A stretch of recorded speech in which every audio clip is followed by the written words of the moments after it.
You're welcome to Crypto Watch, and on this side of the conversation, we'll be considering Bitcoin's recovery, though investors are still scared of a possible domino effect.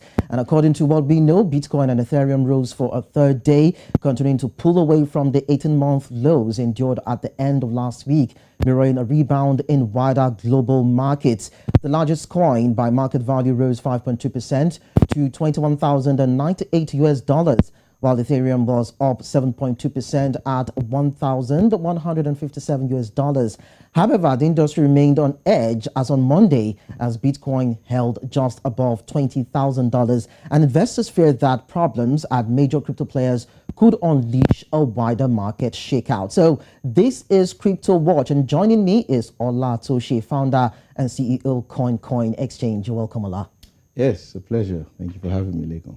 All right, so it's been topsy-turvy time for holders and investors in cryptocurrency. A lot of people are saying they are losing so much money because the values are depreciating, even as there's been a crash. Now, tell us, why do we have this sort of volatility or this unpredictability according to what we've heard about cryptocurrency? And of course, why is it bleeding? Because it is said to be the future of transactions. Right. Yes, note the use of the word bleeding there. I wouldn't say it's bleeding. Of course, the markets have seen turbulent moments, led on mostly by the reserve, rate hike last week. Of course, as noted by the Fed themselves, we saw a situation where markets, the rate obviously rose, and all markets, literally crashed.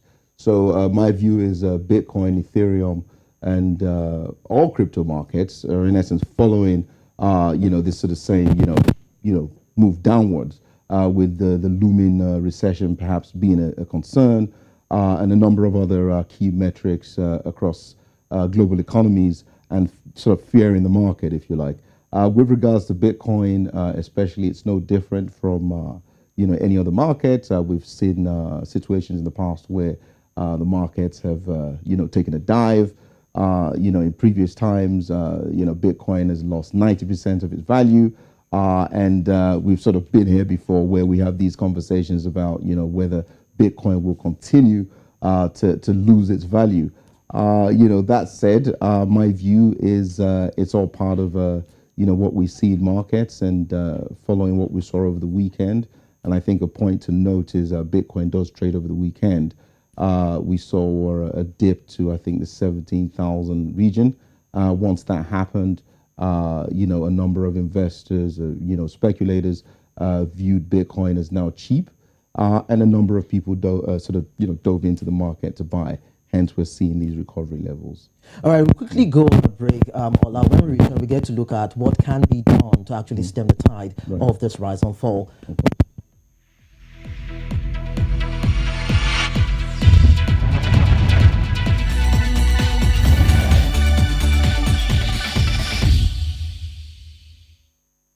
Thanks for staying with us on Crypto Watch. We are looking at the issue of the Bitcoin and how it is recovering. And Ola is still here with me even as we continue with the discussion. Now, the crypto market, Ola, has been free falling, and participants are actually worried that there's a possibility of a domino effect whereby investors will tend to pull out their cash, and that could cause a spiraling effect on all the ecosystem of the market, where all the values and all the monies crash. And of course, the ecosystem could also lose its entire value, so to speak. So tell us, is there anything that we can do or that can be done to actually stem the tide? Well, I mean, if you notice, the idea, most of the players in the crypto market, we have some institutional investors who see, Bitcoin as a limited commodity, and as such, will always look to buy more when it's deemed as cheap. You'd see the same phenomena in stocks. If stocks or particular stocks fall below a certain level, investors begin speculating that it's cheap, and they'll then pile back in.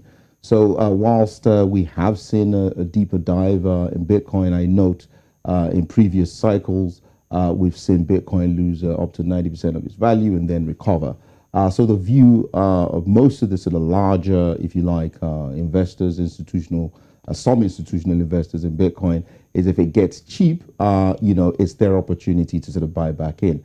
The same thoughts with the retail investors. Their view is if it goes low enough or goes too low, given that we've seen highs of 69,000, we're now down at 17,000.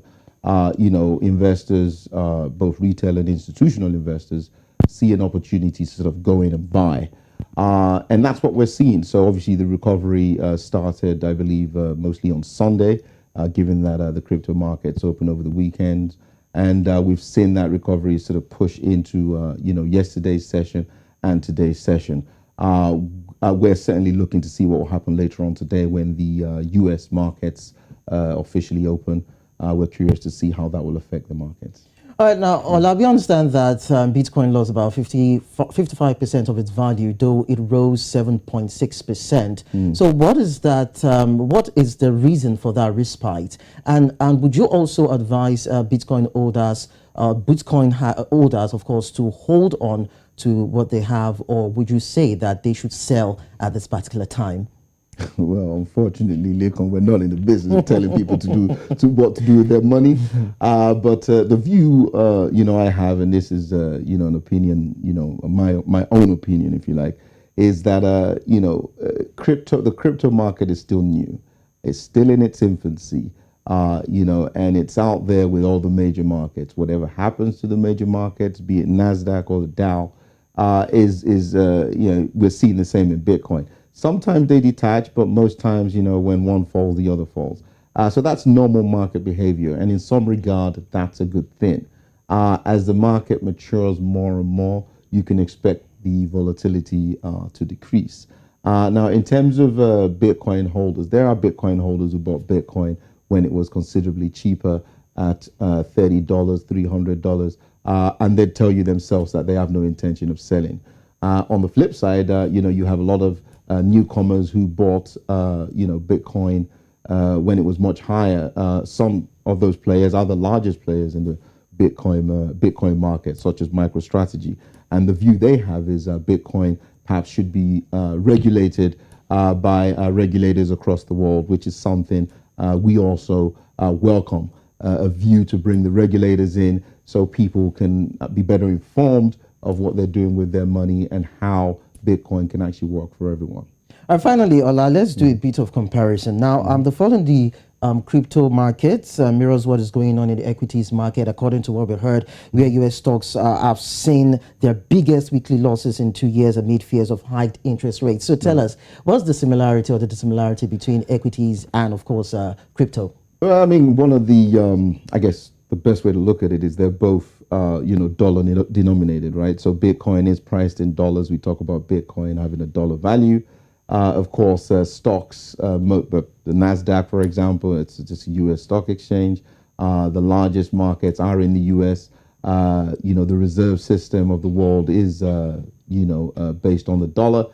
So whatever the Fed does typically with raising rates to stem inflation is likely to affect all dollar denominated markets, which is in essence almost everything. So as a result, what you see in one market will be reflected in another. And of course, in the modern era, we now have a lot of robots that do the trading for us, and they're literally replicating their actions across the board. That's why we sort of see this, NASDAQ moves, Bitcoin moves. They both go down, they both come up. Obviously, NASDAQ is a much more mature market. There's a lot more liquidity. There's a lot, the underlying there is real stocks, real companies, whereas Bitcoin is based on specific algorithms. And a lot of people will argue that that's completely different from stocks.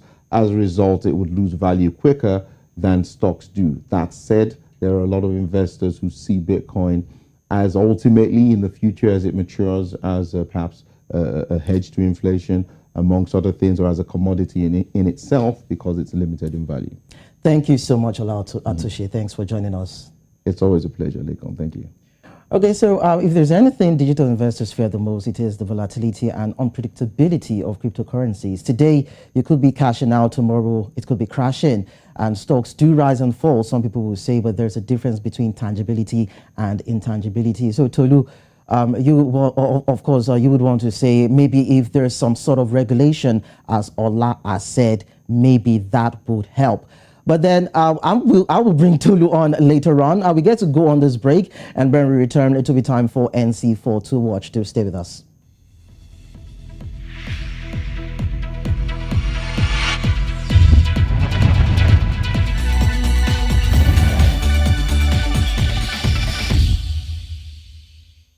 On NC4 to watch, these are the stories that we are tracking. The National Union of Metal Workers of South Africa, NUMSA, will be in the Labour Court today in Johannesburg to defend the right to strike. At least 4,000 members and workers are on strike at the Impala Platinum Mines in Rustenburg in the northwest. The Labour group said its members have been forced into embarking on strike because they are tired of being exploited by those they termed parasitic contractors. Workers employed by contractors at implants are paid a fraction of what permanent workers are earning. Away from that, Nigerian manufacturers reduced their investments in the economy by 61% between 2018 and 2021, according to analysis from Economic Reviews of the Manufacturers Association of Nigeria, MAN. Investments made by manufacturers fell by 552 billion naira in 2018 to 217.22 billion naira in 2021. Looking at the next story, the Minister for Food and Agriculture, Dr. Owusu Afriyo-Koto, claims there is no food shortage in Ghana. A report by the Ghana News Agency reiterating this despite a rising food price and the fact that prices of food and some of the factors are said to be driving up inflation in the country. Finally, according to the numbers presented by StockApps.com, the online education industry is set to make $148.57 billion in 2022 as online education has become a prominent industry in the last decade. And that's all on NC4 to watch. Over to Tolu now. Thank you so much, Leka. And that's the show we have for you today. Don't forget that you can, of course, watch us on the platforms we're available. Download our mobile app, subscribe to our YouTube channel, and, of course, follow us on all of our social media platforms. And you will always be part of all of our conversations. At the top of the 12 o'clock West African time hour, we have News Central Now standing by for you with all the latest from here on the continent and beyond. I'm Tolu Lakwe. Have a good one.